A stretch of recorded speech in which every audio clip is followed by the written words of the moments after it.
The Gulfstream jet, worth $80 million, had been repaired overnight after every certified maintenance center in the region had failed to touch it. Mechanics from 3 different facilities had walked away shaking their heads, unwilling to put their names on a problem they could not solve. Only one man had said yes, and by dawn the impossible had been done. Yet when morning came, the woman who owned the aircraft looked at the invoice on her desk and said, without lifting her eyes, that he would not receive a single dollar because the final approval signature was missing. The man across from her did not argue. He simply reached up, unclipped the engineer's badge from his collar, set it quietly on the table, and walked out of the hangar without another word, leaving behind an aircraft that was mechanically perfect and, in every legal sense that mattered, entirely unaccountable. An hour later, something happened that no one in that company had ever seen before, something that would ripple far beyond a single runway before the week was over. Every pilot scheduled to fly that jet refused, one after another, to take it into the air. Because a man named Ethan Brooks had just been told his word meant nothing, and in the world he came from, that was a debt no amount of money could repay. Victoria Sinclair had built an empire from nothing, and by the age of 39 she ran a technology company valued in the tens of billions. With her name printed on magazine covers from New York to Singapore, she was brilliant, decisive, and utterly convinced that money was the answer to every problem life presented her, a philosophy that had served her well from her earliest days, pitching investors in cramped conference rooms to the boardrooms she now commanded with a single glance. Colleagues described her as fearless, though those closer to her sometimes used a different word behind closed doors, one that suggested her fearlessness had less to do with courage and more to do with never having faced a consequence she could not eventually outspend. To Victoria, contractors were interchangeable, replaceable, and ultimately, beneath her attention, once their invoices were paid. Or in some cases, not paid at all, a habit she had never once had reason to question, because no one had ever pushed back hard enough to make her. She had built her fortune on the belief that leverage always belonged to whoever held the checkbook, and nothing in her experience had ever proven her wrong, not in acquisitions, not in negotiations, and certainly not in the small daily transactions that made up the operation of her private life. That belief was about to be tested in a way she never anticipated. On a runway, outside a private airfield. Over a jet she needed more than she had ever needed anything, and over a man whose name she would not soon forget. She was scheduled to fly to an international summit that would determine billions of dollars in future contracts, and her Gulfstream G700 was the only aircraft that could get her there on time, a summit her competitors would gladly attend in her absence, if given the chance.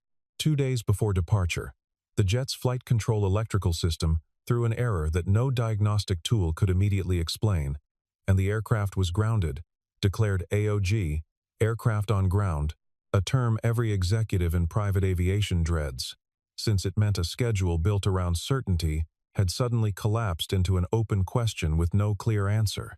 3 maintenance centers were called in sequence, each sending their best technicians, and each leaving after several hours with nothing but apologies and a growing list of parts they suspected needed replacing, none of them willing to guarantee that even those replacements would solve a problem they could not fully identify. Marcus Hale, her director of aviation, stood in her office with a face that told her the news before he spoke a word, having spent the entire morning fielding phone calls from technicians who each offered a different theory, and none offered a solution. There was only one name left on his list, a name he almost hesitated to say aloud. Aware of how Victoria typically reacted to solutions that did not come from established, easily controlled channels, he told her there was a freelance engineer, a man the Federal Aviation Administration itself sometimes called when its own investigators ran out of answers, and that if anyone could solve this before the summit, it would be him. Victoria's first reaction was dismissive, almost amused, as she asked whether he meant some independent contractor working out of a garage somewhere.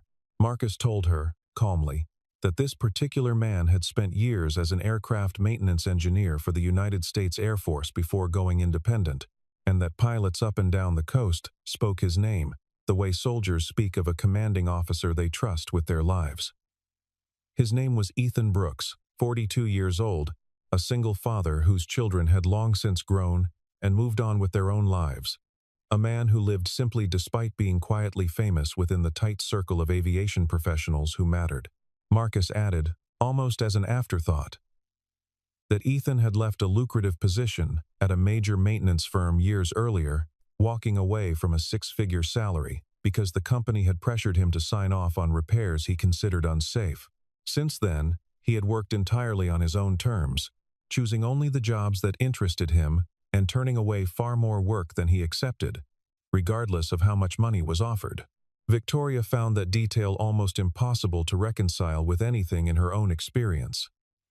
Having never once met a man who valued principle over profit when the two came into direct conflict, Victoria, out of options and running out of time, agreed to bring him in, though she made it clear she expected results, not excuses. When Ethan arrived at the hangar that afternoon, he did not rush toward the aircraft the way the previous technicians had. He walked around it slowly, almost like a man greeting an old and complicated friend, running his hand along the fuselage before he ever opened an access panel.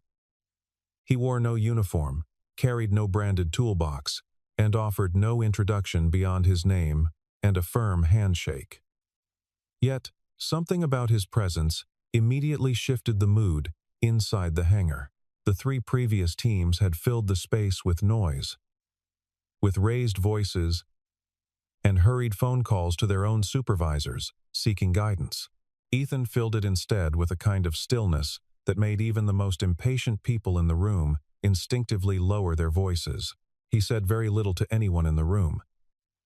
And what he did say was direct and unembellished. He asked for the complete logbook, the full maintenance history going back to the day the aircraft left the factory, and unrestricted access to inspect every system without interruption. Victoria found the request irritating, unused to being told what she would provide rather than simply providing what she chose. But she agreed, if only because no one else had offered even that much confidence. Ethan spent the first hour simply reading, flipping through years of maintenance records, with the patience of a man who understood that answers were often buried in details other people considered irrelevant.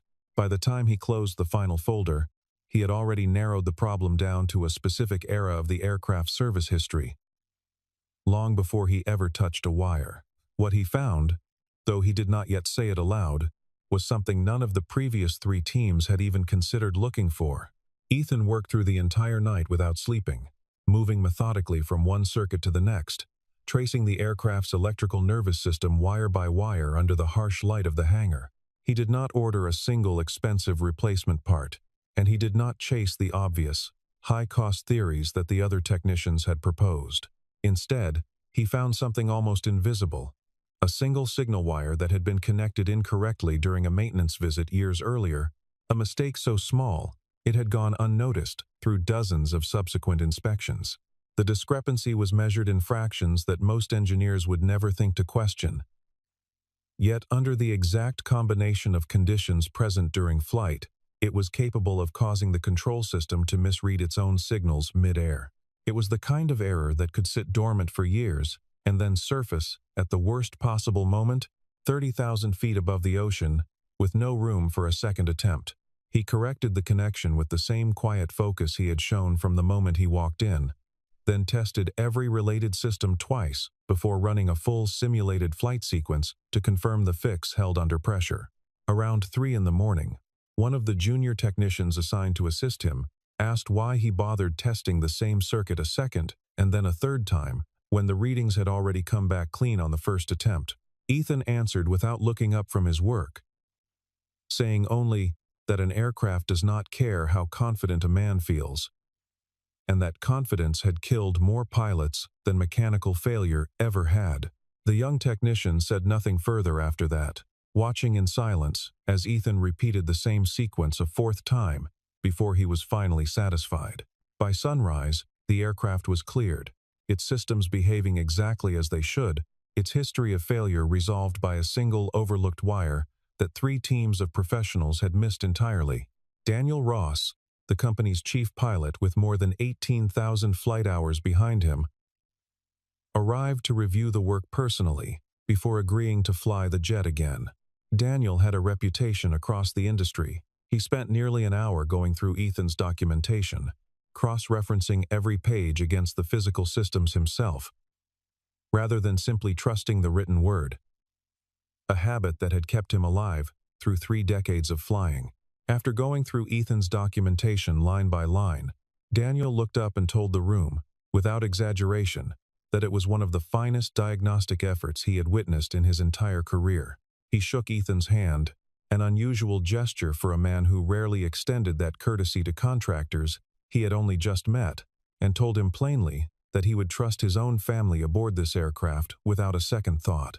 Word of what Ethan had done moved quickly through the small, tightly connected world of private aviation, and by midday, mechanics and pilots who had never met him were already speaking his name with a new kind of respect. The following morning, Ethan arrived to submit his final report and invoice, expecting the straightforward conclusion of a job well documented and thoroughly completed. He had barely slept, having gone home only long enough to shower before returning to finish the paperwork properly, treating the administrative closing of the job with the same care he had given the repair itself.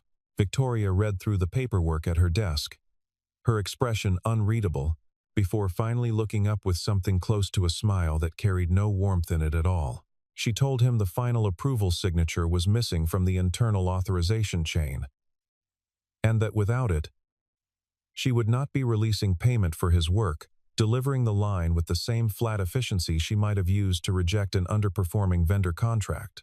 Marcus, standing nearby, visibly flinched at the words, understanding immediately how this would be received by a man who had just spent an entire night saving her aircraft, and he opened his mouth to intervene before deciding, out of habit, that it was not his place to contradict her in front of an outside contractor. Daniel, who happened to be in the room reviewing flight logs, looked up in open disbelief, unable to reconcile what he was hearing with the woman who had thanked him warmly only hours earlier for confirming the jet was airworthy.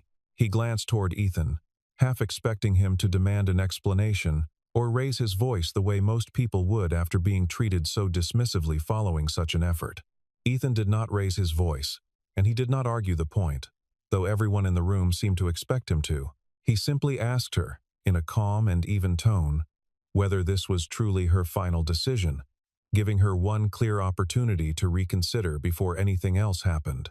Victoria answered without hesitation that it was, her voice carrying the practiced certainty of someone who had never had to answer for a decision like this before. Ethan nodded once, then reached for the same report she had just refused to pay for, and signed it again, this time formally withdrawing his technical certification of the repair he had completed. In the world of aviation maintenance, that signature was not a formality, but the entire foundation of legal accountability, the single piece of paper that told every future pilot the aircraft was safe to fly. Without his name behind the work, the repair effectively did not exist in the eyes of anyone who understood what that signature meant. He stood, gathered nothing but his own coat, and told her quietly that he hoped she would never need him a second time, before walking out through the same hangar doors he had entered the night before. Later that day, Daniel prepared for the scheduled departure, running through his usual pre-flight review of the aircraft's documentation before stepping aboard, humming quietly to himself the way he always did before a flight, a small ritual that had accompanied him through thousands of takeoffs over the years.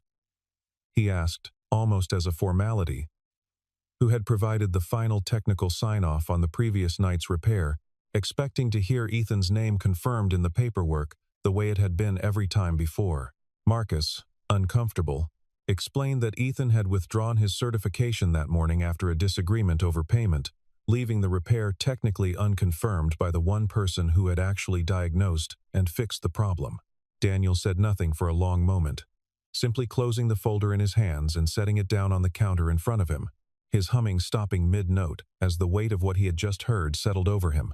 Then, in a voice that left no room for negotiation, a voice honed by decades of making decisions that could not be undone once the wheels left the ground, he told them plainly that he would not be flying the aircraft under those conditions. He added, almost gently, that this was not personal and had nothing to do with doubting the quality of the repair itself, but that a signature was not simply a formality to him, It was the entire chain of trust that made flight possible in the first place. Victoria, informed within minutes, reacted with fury, immediately ordering Marcus to bring in a replacement pilot from the company's approved list. Certain that Daniel's stance was little more than an inconvenient overreaction, she could easily route around. The second pilot, once briefed on the exact same circumstances, declined just as firmly as Daniel had, citing the same concern over the missing certification. A third candidate gave the identical answer within the hour. And by the time a fourth pilot turned down the assignment, Marcus could no longer pretend this was a coincidence. One of them, a younger captain with only a few years of experience flying private jets, admitted over the phone that he had never even met Ethan Brooks in person, but that every senior pilot he respected had told him the same thing early in his career, that a grounded aircraft was always safer than an unsigned one. Each of them offered nearly the same explanation, almost word for word, that if Ethan Brooks had withdrawn his technical accountability from a repair, they had no intention of placing their own license and their passengers' lives behind his absence. Marcus even attempted to reach outside the company's usual network, contacting charter services and independent pilots who owed the company favors from previous arrangements, hoping distance from the original dispute might change the calculation. It did not. Word had already traveled faster than he could make phone calls, moving through group chats and private messages among a community of professionals who trusted each other's judgment more than they trusted any paycheck. Victoria stood in her office, staring at a phone that had stopped ringing with good news, beginning, for the first time in years, to feel something unfamiliar creeping into her certainty. The jet that had cost her tens of millions of dollars, and represented everything her company had built, was now sitting motionless on the tarmac because of a decision she had made over a single missing signature. For the first time, she started to wonder whether the man she had dismissed so easily held more power in this world than she did. Unsettled and increasingly desperate, Victoria asked her assistants to quietly gather everything they could find about Ethan Brooks, expecting to uncover very little beyond a small independent contractor with an inflated sense of self-importance. What she found instead unsettled her far more than the grounded aircraft ever had. Ethan had spent years preventing accidents before they happened, called in by federal investigators and private operators alike whenever a problem defied easy explanation. He had personally trained a generation of aircraft engineers who now held senior positions across the industry, many of whom still credited him directly for the standards they upheld in their own work. Several of the very pilots who had refused to fly her jet that day had once worked alongside him early in their careers, learning under his direct supervision before earning their own wings. One retired captain, reached briefly by phone, told her assistant something that would later be repeated to Victoria word for word, that when Ethan Brooks said an aircraft was safe, they flew without a second thought. And when Ethan Brooks stayed silent, they stayed on the ground, no matter what anyone else claimed. The weight of that statement settled over Victoria slowly, the way truth often does when it arrives too late to be convenient. She had spent her entire career believing that reputation could be purchased, replaced, or simply overridden by sufficient capital. And here was a man whose reputation apparently could not be bought at any price she was willing to pay. She learned, too, that Ethan had once been called in after a near-catastrophic incident involving a regional airline, arriving at 3 a.m. to trace a fault that 2 federal investigators had spent an entire week failing to locate. He had found the answer within 6 hours, working alone, and had never once mentioned the incident publicly or used it to build his own reputation, letting the story spread instead through the quiet respect of the people who had witnessed it firsthand. It was a strange and uncomfortable realization for a woman who measured almost everything in the world by what it cost and what it was worth in return. She began to understand, faintly and reluctantly, that there existed an entire economy of trust running beneath the one she had spent her life mastering, and that she had just discovered its existence by breaking one of its unwritten rules. In her world, a broken agreement could usually be repaired with an apology, a settlement, or simply enough time for the offense to be forgotten among people with short memories and shorter attention spans. In Ethan's world, apparently, a broken agreement meant something closer to a broken bond, the kind that could not be repaired with money, because money had never been the currency in question to begin with. She thought about the years she had spent building relationships with investors and partners, entirely through the language of contracts and incentives, and wondered, for the first time, whether that language had ever actually earned her the loyalty she assumed it had bought. The jet sitting idle in the hangar was no longer simply a mechanical problem waiting for a signature. It had become a mirror, reflecting something about her own judgment that she was not yet ready to fully confront. A reflection she found she could not look away from no matter how many times she tried to return to the familiar comfort of her spreadsheets and quarterly projections. Meanwhile, the aircraft itself remained exactly where it had been left, silent and unmoving on the private runway. A machine worth tens of millions of dollars accomplishing absolutely nothing for its owner. Every hour it sat, idle, translated into hundreds of thousands of dollars in lost opportunity, delayed negotiations, and mounting frustration among international partners who had structured their own schedules around Victoria's arrival. Her own board members began calling, first with polite concern, and then with barely concealed irritation, wanting to know why a woman famous for solving impossible problems could not solve the simple matter of finding a pilot. She gave vague answers, unwilling to admit the true cause of the delay, aware that the full story would not reflect well on her judgment if it ever became widely known. The summit she was meant to attend was drawing closer with each passing hour, and word had begun quietly circulating among industry insiders that something unusual was happening with her company's flight operations. A handful of journalists who covered corporate aviation had started asking pointed questions, sensing a story forming beneath the surface of a delay that no one inside the company would fully explain. One reporter, working a routine story on private aviation trends, noticed an unusual pattern of pilot cancellations tied to the same tail number and began making calls of his own, though he had not yet connected the dots to Ethan Brooks directly. Victoria continued attempting to secure a replacement pilot through every channel available to her, offering incentives far beyond standard compensation to anyone willing to take the assignment. Not a single qualified pilot accepted. And every conversation ended the same way, with a polite but immovable refusal to trade professional integrity for a paycheck, however generous it might be. Marcus, increasingly caught between his employer's mounting pressure and his own growing understanding of what had actually happened, made the decision to visit Ethan's workshop personally, hoping to find some way to repair what had been broken beyond the aircraft itself. He found Ethan exactly where he expected, working quietly on another project, unbothered by the storm his departure had created across an entire company. The workshop was modest, tucked behind a small hangar on the edge of the airfield, filled with neatly organized tools and framed photographs of aircraft he had worked on over the years, rather than any trophies or awards. Marcus asked, carefully, whether there was anything that could be done to bring him back, whether an apology or a different arrangement might change his position. Ethan listened patiently, then explained, without anger or bitterness, that this had never truly been about the money owed to him for a single repair. His concern ran deeper than any invoice, rooted in something he had spent his entire career trying to protect.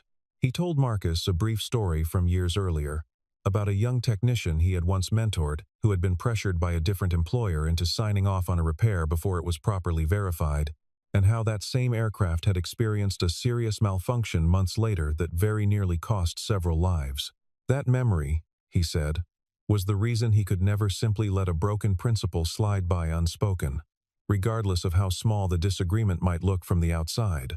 If a chief executive was willing to withhold payment from an engineer after he had already solved a life-threatening problem, he explained, that same executive would eventually be willing to pressure engineers into signing off on work that was not actually safe, simply because it was convenient or profitable to do so. That, Ethan said quietly, was the real danger hiding behind what looked like a simple financial disagreement. He told Marcus, in words that would later be repeated throughout the company more than once, that safety in aviation begins with honesty, and that once honesty becomes negotiable, no signature and no certification means anything at all. He reminded Marcus that every checklist, every inspection form, and every signed authorization in the industry existed for one reason only, to ensure that the person putting their name on a piece of paper was staking their own integrity on the truth of what it said. The moment that integrity could be pressured or bypassed for convenience, he explained.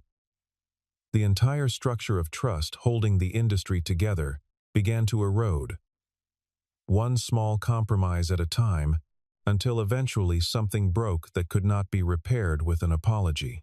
Marcus left the workshop with more to think about than he had arrived with, understanding for the first time that this had never been a dispute over money, but a test of principle that Victoria had failed without even realizing a test was taking place.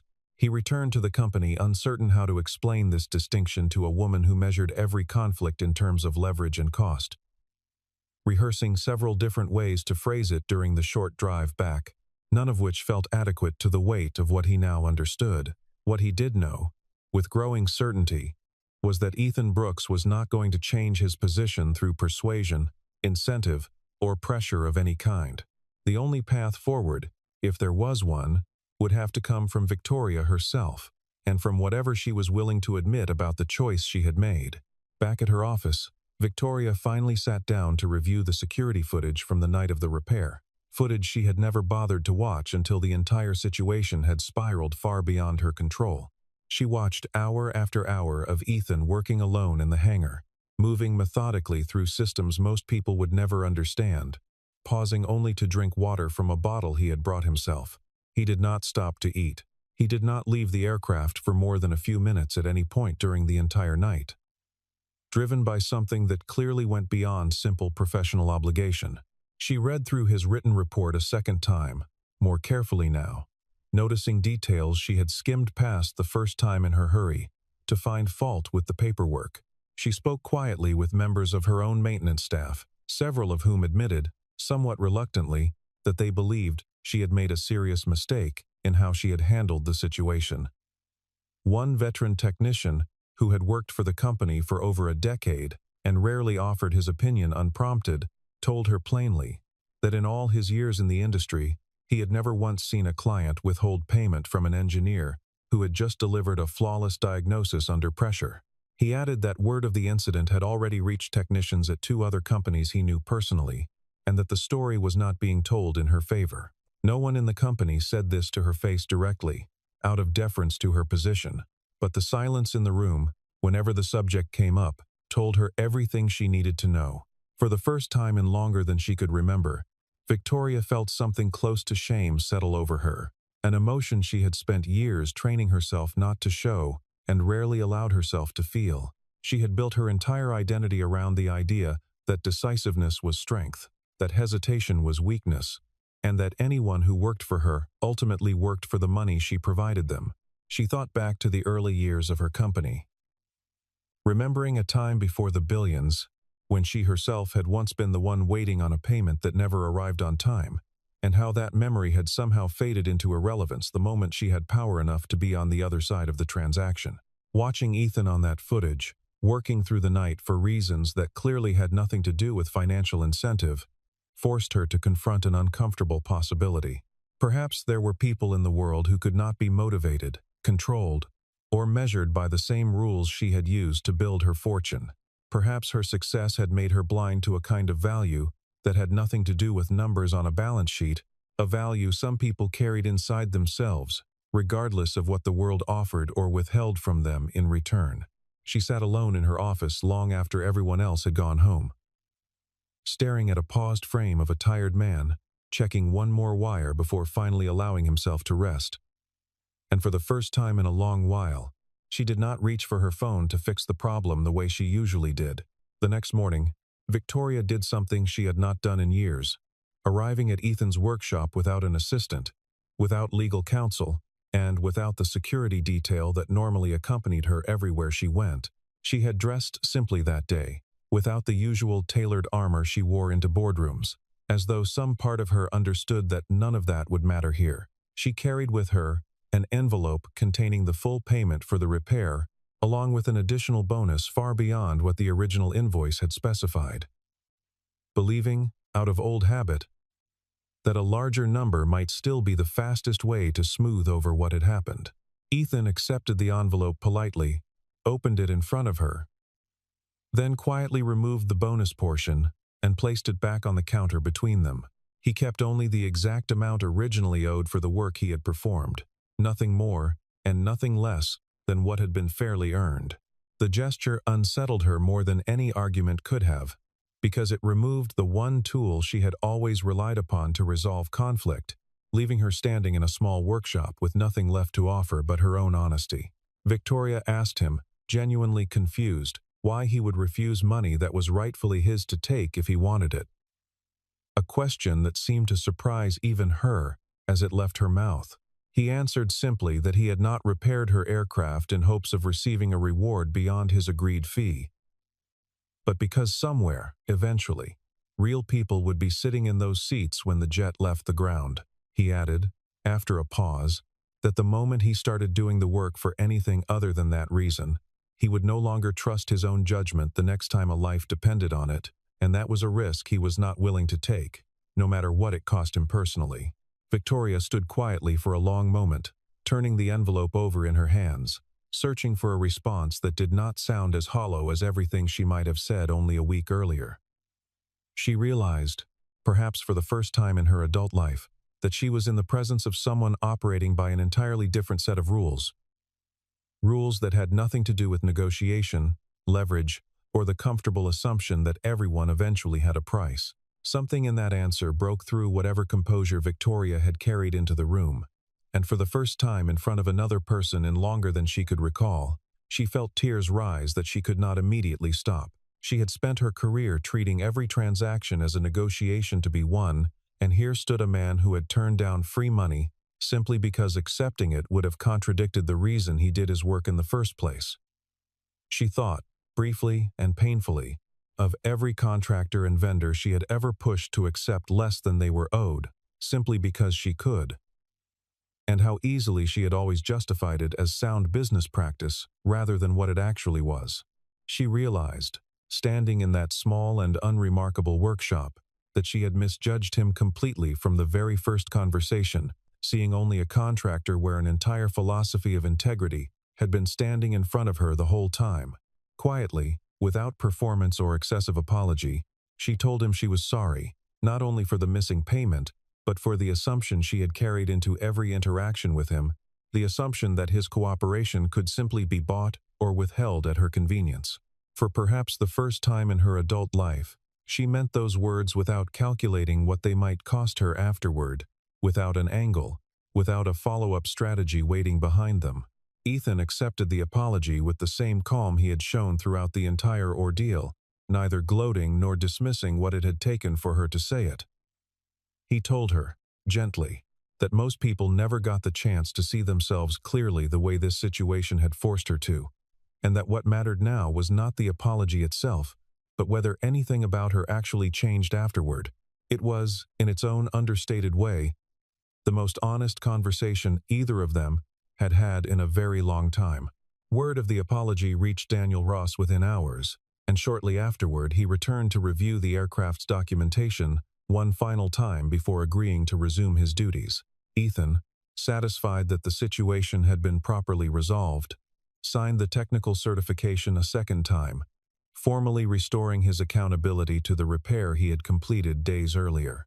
Daniel read the newly signed page carefully, then looked at Marcus, and remarked quietly that it took a certain kind of courage for someone in Victoria's position to admit fault so plainly, especially to a man she had once dismissed without a second thought. With his signature back in place, every pilot who had previously refused the assignment agreed without hesitation to return to full flight status, their objection having never truly been about the aircraft's mechanical condition at all, but about something far more fundamental that had finally been set right. The Gulfstream, finally cleared in every sense that mattered, lifted off the runway later that afternoon, exactly as it had been designed and repaired to do, carrying Victoria toward the summit she had originally intended to reach days earlier. Victoria stood near the terminal window watching it climb into the sky before boarding, understanding now something she would carry with her for the rest of her career. There were people in the world whose trust and integrity simply could not be purchased, no matter how large the number written on the check in front of them, and pretending otherwise had nearly cost her far more than a delayed flight. As the aircraft leveled off above the clouds, she found herself thinking not about the summit ahead of her, but about the quiet workshop she had stood in only a day earlier, and the man who had taught her more about honesty in a single conversation than a decade of boardroom meetings ever had. In the months that followed, Victoria quietly restructured her entire company's approach to technical contracts and vendor relationships, ensuring that engineers and independent specialists were never again placed in a position where their professional judgment could be overridden by a missing signature or a delayed approval. She personally reviewed the new policy with her legal team, line by line, insisting on language that protected contractors even in situations where internal approval chains broke down through no fault of their own. Every technician who worked on her aircraft going forward was guaranteed fair and prompt payment, protected by clear contractual language that left no room for the kind of dispute that had nearly cost her everything, and Marcus was given the authority to approve emergency payments on the spot whenever a similar situation arose in the future. Ethan never accepted any formal position within her company, despite more than one offer extended to him in the following year, choosing instead to remain exactly where he had always been, working quietly in his own small shop on his own terms. Victoria understood, better than she once would have, that this was not stubbornness but consistency, the same quality that had made his word worth more than any contract in the first place. He continued training the next generation of aircraft engineers much as he always had, passing along the same uncompromising standards that had earned him his reputation in the first place, occasionally mentioning the incident with Victoria's aircraft to his students, not as a story of triumph, but as a simple example of what happens when principle is treated as negotiable, and then, eventually, is not. Daniel Ross flew for Victoria's company for several more years, and it became something of a quiet tradition between them that whenever a new aircraft entered the fleet, he would personally recommend Ethan for its initial inspection, regardless of cost or convenience.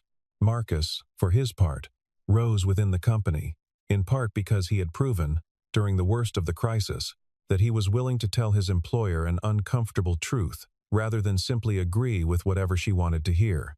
Within the aviation community, a phrase began circulating that summer, repeated among pilots, engineers, and executives alike. Whenever the subject of that particular company came up in conversation, a person could own the most expensive aircraft in the world, the saying went, but it would only truly leave the ground once the people responsible for keeping it safe were treated with the respect their work had always deserved. It was a lesson Victoria never forgot, one she quietly carried into every boardroom and every negotiation for the rest of her career, long after the details of that single grounded flight had faded from public memory. And somewhere on a quiet airfield, in a small workshop filled with the smell of oil and the steady hum of an old radio, a single father kept working the same way he always had. One aircraft at a time, one honest signature at a time, asking for nothing more than what was fair, and refusing always to accept anything less.